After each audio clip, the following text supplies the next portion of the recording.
Well, I finally got this thing done, and here I'm in Modo. It is made up of 7 different meshes, which will be brought together in the asset editor as submeshes.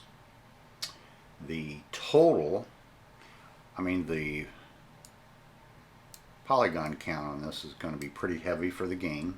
I realize this.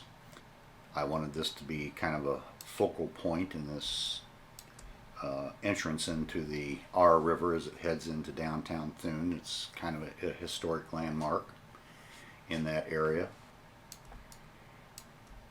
I really didn't want to try and, it's kind of a balancing act.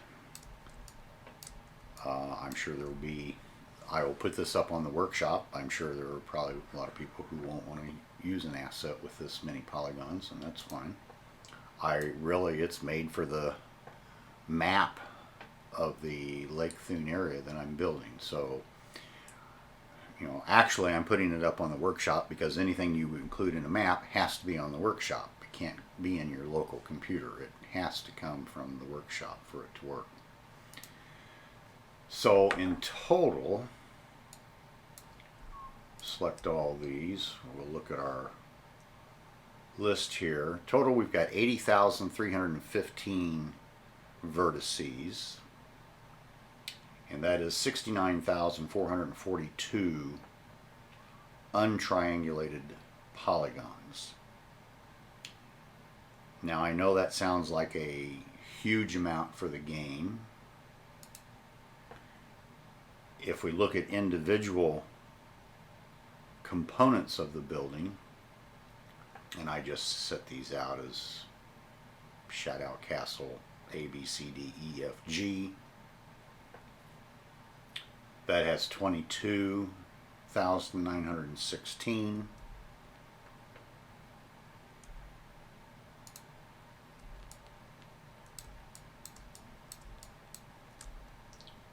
B has 12,561. C has 9,457. So think of it as there's E with 14,000. So, it's like 7 buildings with roughly 15 to 20,000 polygons. On these windows, I used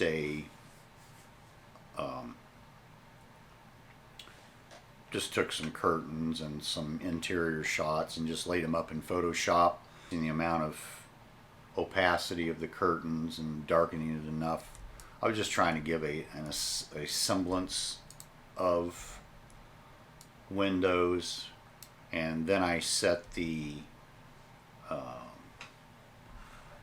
grayscale value on the illumination map to 120, 120, 120, which causes it to create its illumination for nighttime, utilizing the texture that it overlaps. I looked at the rotors shader. I really wanted to make the glass look more realistic, like glass. I guess the only way that you can actually do that is with the rotors shader. I looked at it. I didn't want to screw with it. I got enough work to do to get this project done. I just wanted to get on with it. And the nighttime shots of this don't look bad. So I guess it'll have to be good enough.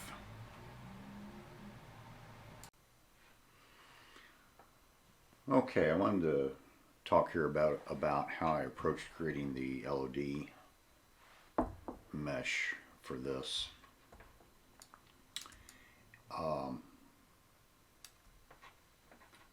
Sometimes it seems kind of like wasted effort, but I think it's a pretty important part of it, because if you don't get your LOD right when you do back away from the object, you will, if there's a dramatic difference between the LOD and the original model, you will visually see on screen when that thing translates from one to the other, and it's just looks a little odd.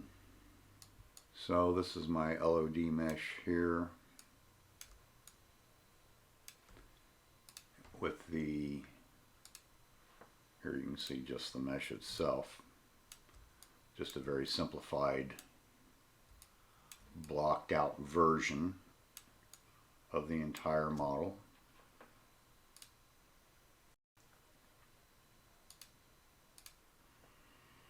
And I just used the auto project into my UV space here for that. Didn't spend any time with it at all, just projected it as an atlas.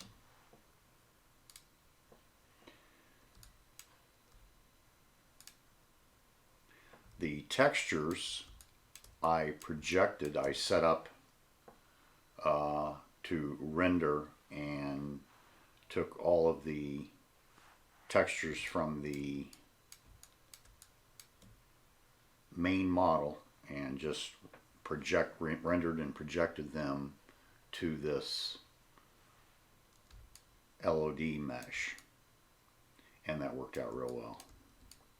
So it was really not much effort involved in all that at all. So your 417 polygons for the LOD. That's 637 vertices.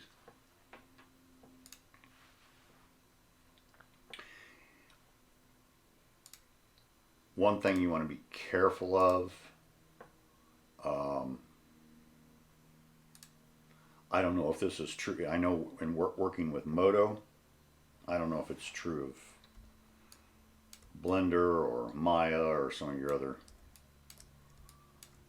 3D softwares, but in Moto you need to be careful of your positioning, because there are two ways to select an item. You can select an item as a polygon, or you can select it as a mesh. If you select the object as a mesh and move it from its original location, it will change its X, Y, and Z position here. So if you move things around in your 3D space, you want to be sure and check your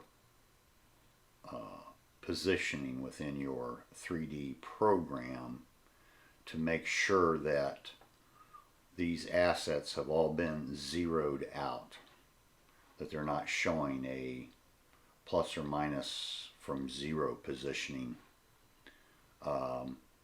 because that's happened to me a few times. You look in your 3D software program here and you think you're good and centered and positioned where you need to be, and then export the mesh out to use in the asset editor for city skylines, and all of a sudden it's not positioned where it should be, and it's pretty much always because it was moved out of position and then you didn't zero out its location within your 3D software. So keep that in mind.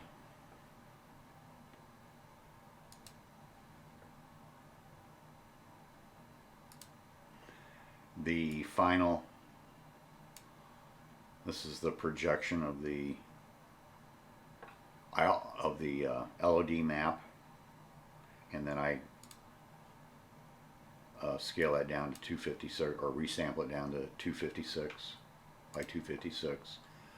I include a normal map with that. One might think the normal map is completely unnecessary in an LOD. I'm not absolutely certain of this, but I believe, I'm not going to run a test on it to figure it out. These are only 256 images, so they didn't take up hardly any space at all. But I have in the past, it's been my impression that if you create an LOD and you don't include your normal map with it, it looks different when you back away.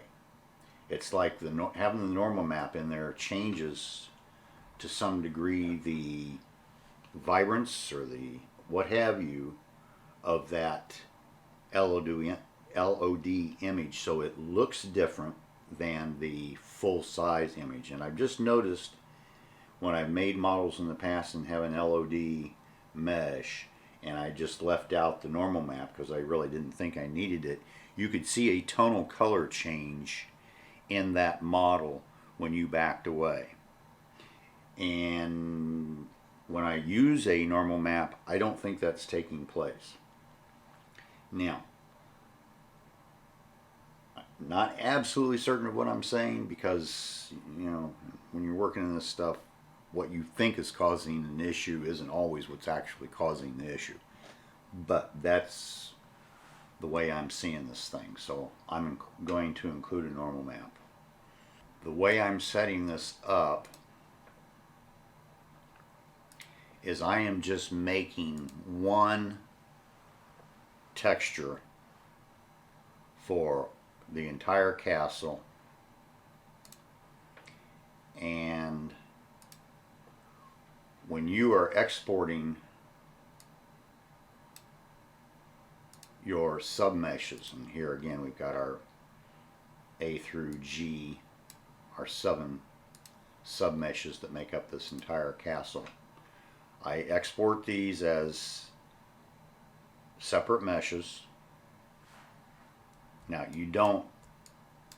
these separate meshes, obviously you don't move to the center. You leave them positioned where they are relative to the entire castle. It's obvious, I guess. Then what I'm doing is taking those components of the LOD, low res mesh, that just correspond to that segment. So in other words, here this A is just basically the chimney, and I'm not going to worry about, there's nothing for those brackets, but basically you're just dealing with this. So basically what I'm doing is just,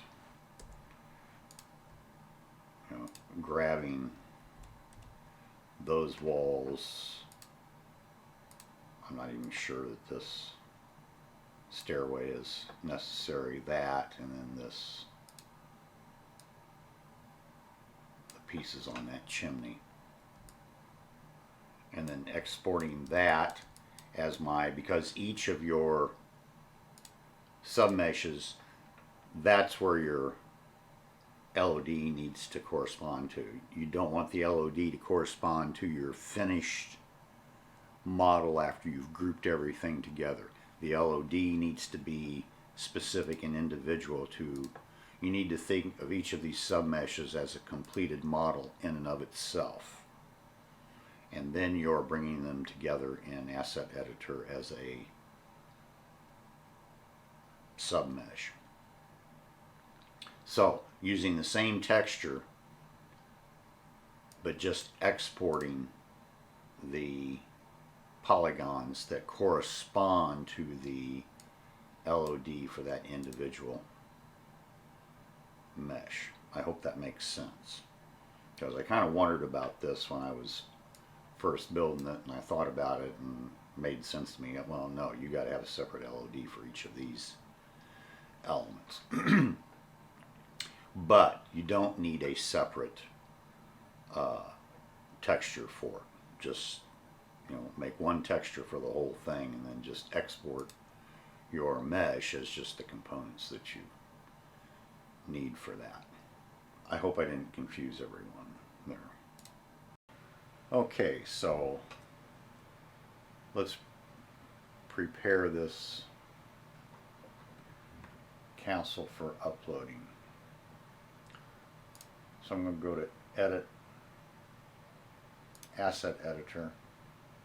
Now this time I'm going to click Load rather than New, because that Castle is completed and saved to my local hard drive, but I need to reopen it in Asset Editor so that I can add the customized thumbnails and snapshot and the images that go with it.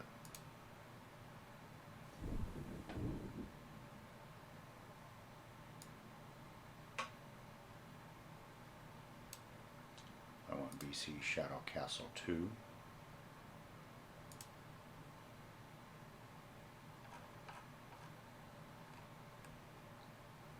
Here you can see the completed castle. Now all of this is done, but just to revisit, here under submeshes, I have loaded in this, well, you have one. There are 7 meshes total, so you start out with one mesh, which in this case I named them A, B, C, D, E, F, G. So I loaded in the BC Schadau Castle A as my starting point, and then added in the 6 submeshes that go with it. And that's very easy to do. You just click the Add New button. Now, I have set all of the, under Gameplay Common, I've set all the cost to 0. The reason I've done that is because the primary reason I made this asset was to be included in the game. I don't want people being charged money for something right when they're just starting a new city. There's no purpose for that. I'm putting it in there as a decorative piece. So construction costs, fire hazard, maintenance costs are all zeroed out. I left fire tolerance at 100. I figured if I messed with that, the thing might catch on fire, so I left that alone. And also under resource consumption, I set that to 0.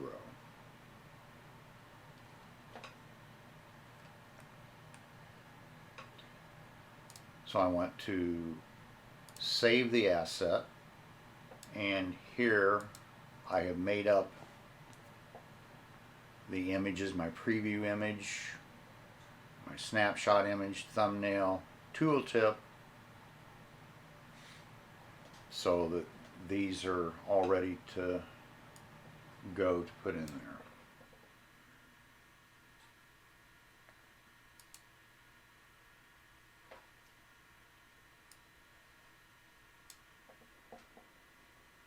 Asset thumb, asset thumb.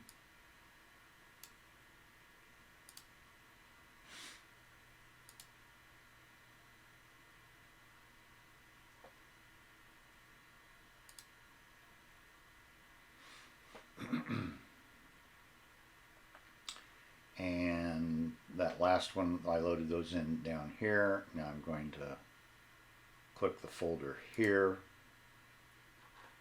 and here I put in my snapshot, thumbnail, and tooltip.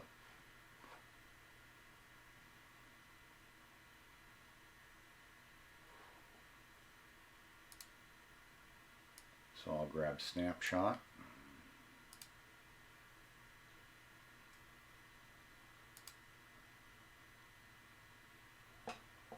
Thumbnail and tooltip. I want to make sure my name matches what I have on my promo images, and it's just Schadau Castle.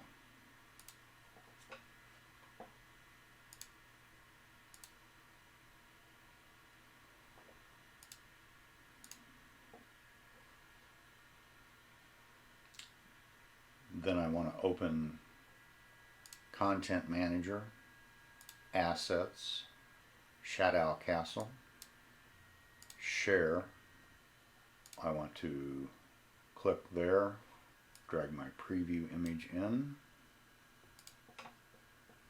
and I'm going to publish. The rest of this video is going to deal with various methods of making normal maps.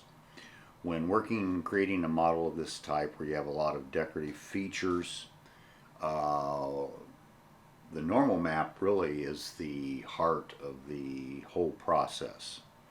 And there are many ways of making normal maps, and so I wanted to spend the rest of the time, as I said, dealing with various techniques that I use to create the normal maps of this model, because at the end of the day they really are the most important part. So what I'm doing here is creating a series of vertical cylinders to create a normal map to make a diagonal ribbed pattern around a cylinder.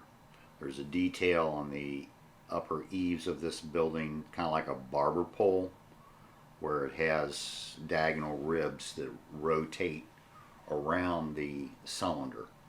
And that might seem like a kind of a difficult way to do things, but if you just take a series of cylinders, create them, rotate them like 45 degrees or whatever angle you want to rotate them to,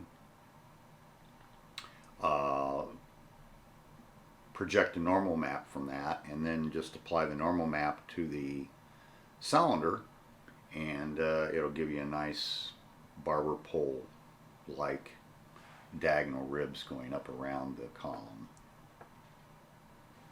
And here I'm just copying and expanding this normal map projection out so that it has enough coverage to be able to texture and cover the UV island for this barber pole like column.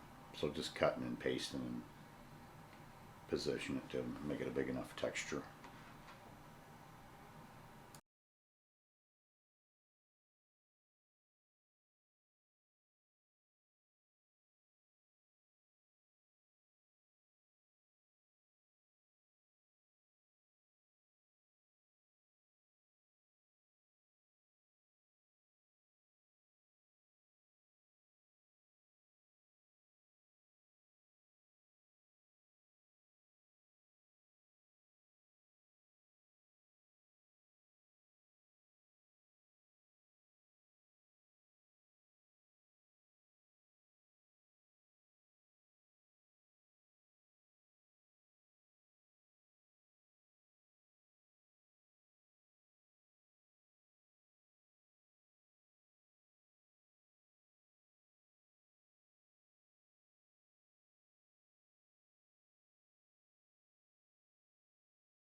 Alright, I want to share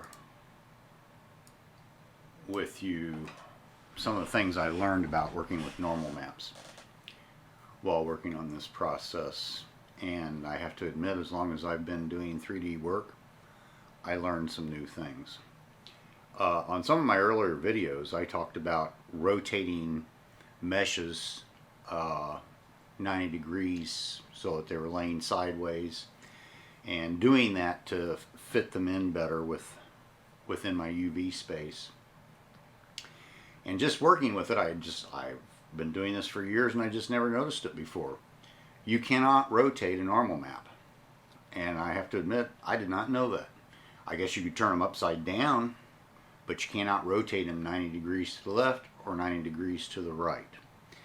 Components that I had turned 90 degrees left or right to fit them in, the normals were not transferring properly when I would render the object out. And I did a little bit of reading on it, and I guess it kind of makes sense that the normals be projected in the proper vector, I guess you would call it, because if you animate an object as it's tumbling or rotating or whatever, the colors that tell the computer how to bounce the light, I guess, would have to be uniform. Now, I'm not an expert. I hope everything I'm telling you here is correct. Right or wrong, this has been my experience.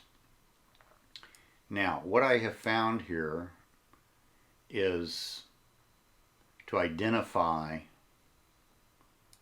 our different channels, and I really dug into this. When you dig into something and do it yourself and learn it, you know it better than if you just listen to somebody else telling you about it. But the green channel, in fact, you can see it right here. The green channel is vertical, up and down. If I invert that,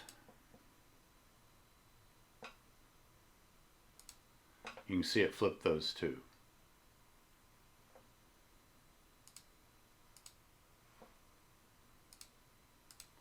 And you can basically see it's as simple as this. You want your lighter color facing up and your darker color facing down. And again, that is the green channel. The red channel is right and left. And you can see when I select the red channel, really all you're seeing is surfaces facing to the right or to the left. Now, this is a key way to just look at a normal map and tell whether it's facing the right way or not. For your green channel up and down, you can just look, you know that you want the brighter surface facing upward because it's receiving the light. You want the surface facing downward to be darker, which you can see here with this purple, because that's going to be more or less in shadow. When it comes to the red channel for right and left facing corners, I used to race sailboats, so an easy way for me to think of this is port and starboard. So the orange or bright color, you want it facing starboard, and I always think of that. In my mind, I organize it as the red or orange is kind of a sharp word, whatever, and so is starboard. And port is left. Port's kind of a soft sounding word, and so is this greenish blue is kind of a soft color. So that's how I organize: sharp facing to the right, soft, dull facing to the left. And it's as simple as that. So obviously if you need to flip a channel, just select either your red channel or your green channel and go into your image adjustments and invert. That's all there is to it. But knowing which direction that these normals should be facing for proper rendition in the game, you'll be in good shape.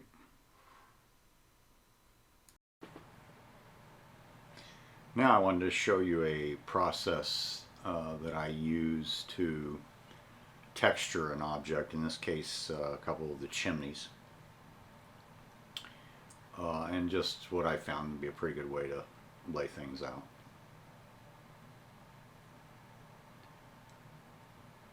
First, find a good detailed photograph of the object that you want to create.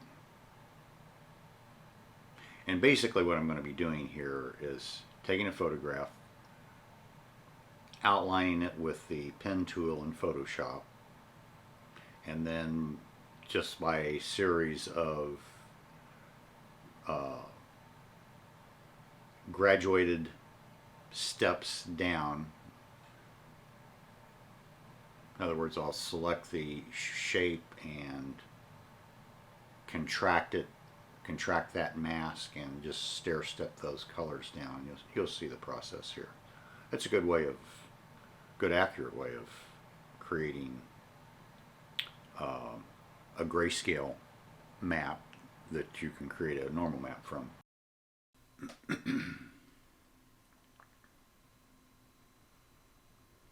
Now, you use the pen tool in Photoshop to outline the object.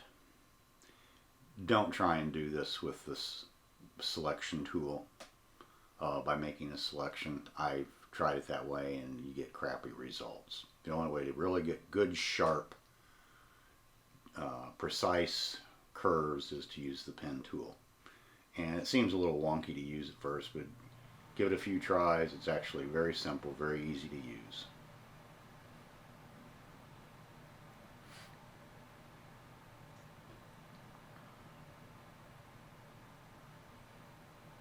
If you want a sharp, acute angle on one of your curves where it terminates at that point, just draw the corresponding handle into the center of your point.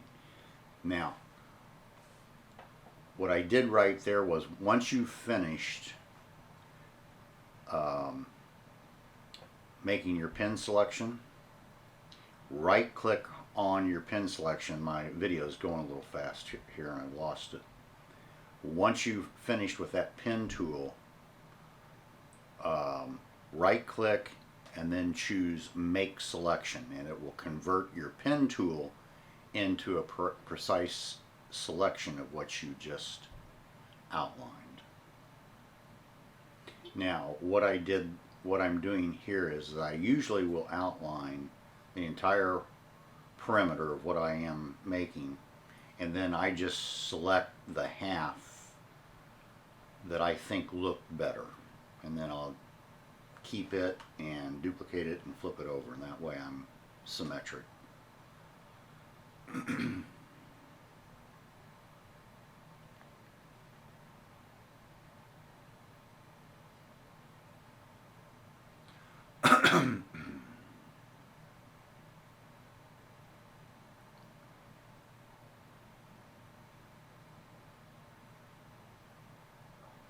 Now I select that area, and then I will contract my selection. I contracted a bit too much there, but what you want to do is make a series of contractions with the selection and then darken it. And the key here is to contract the exact same amount and darken the exact same amount each time.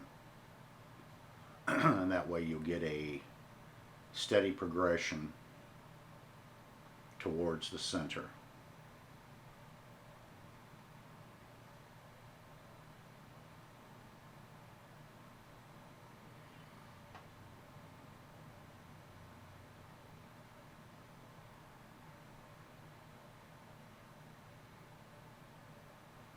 And again, what we're doing here is just creating a grayscale map that we can, when we're done with it, we can use it to generate a normal map.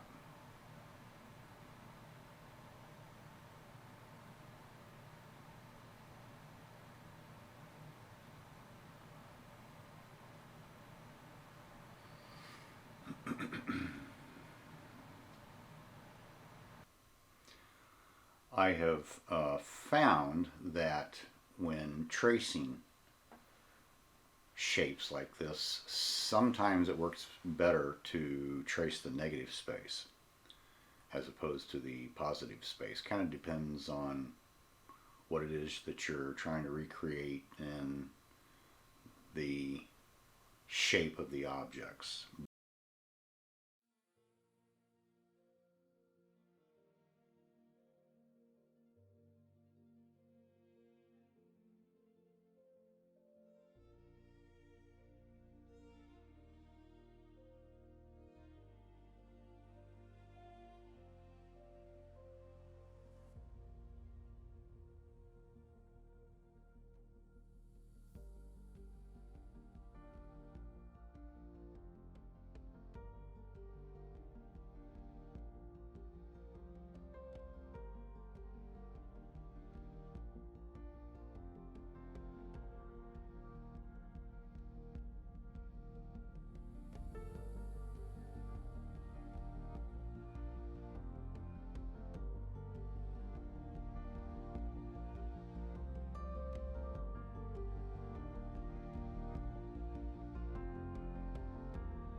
pen tool, you want to use as few points as possible.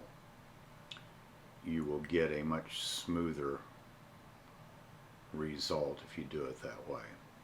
As you can see there, instead of putting a point at the apex of that curve, I just drew a straight line from point to point, and then you can create your curve with the handles. If you were to put a point, an additional point in the middle of that curve, you just make life more complicated for yourself. See how nicely that curves to that shape?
Here I'm just made another layer. I'm just creating a little measuring block. So I'm just making a block that spans that space on one side, and then just pull the block over to the other side, so that just a quick easy way to get things symmetrically spaced.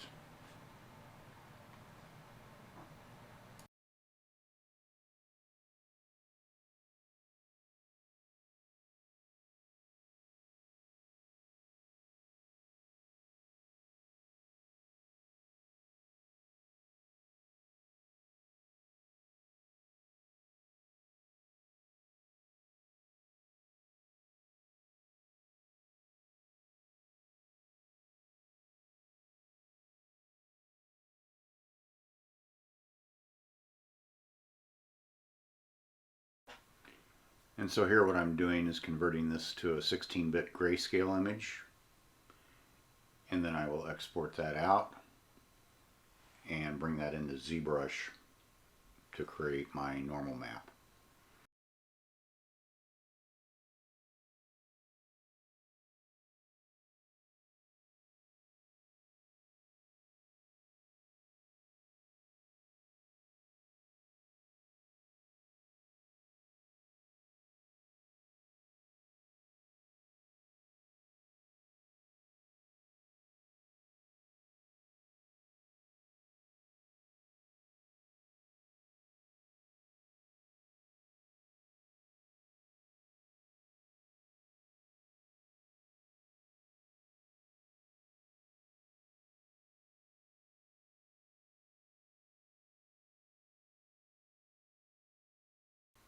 Now, one of the oddities in ZBrush is when you bring in a alpha, or any texture for that matter, you got to flip it upside down, and a lot of times you got to flip it upside down and flip it left to right.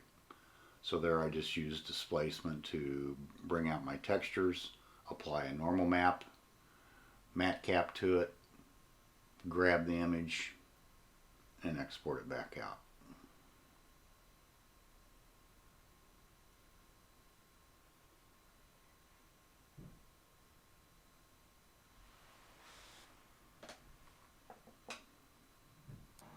Well, that's the conclusion of this video and the series on Schadau Castle. Join me next time and we'll start laying roads on our map of the Lake Thun area. Thanks for watching.